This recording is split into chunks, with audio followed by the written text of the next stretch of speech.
Welcome to Luca is a Billionaire, where the only thing I invest in is your answers.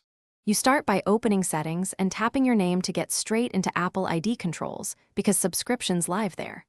Once done, tap Subscriptions to show all active items. This avoids App Store detours. If prompted, authenticate with Face ID, Touch ID, or your Apple ID password so you can make changes securely. Make sure the iPhone is online and using your regular Apple ID. Otherwise, you might see different subscription lists or be unable to cancel. Now look through the list until you find Apple TV or Apple TV Plus. It's often grouped with other Apple services. Tap that entry to reveal the plan, renewal schedule, and billing details so you know exactly what you're stopping.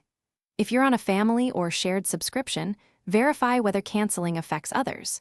Note the next charge date and any trial expiration. This tells you how long access remains after cancellation and whether you'll still be billed. Finish by tapping Cancel Subscription and follow the confirmation prompts.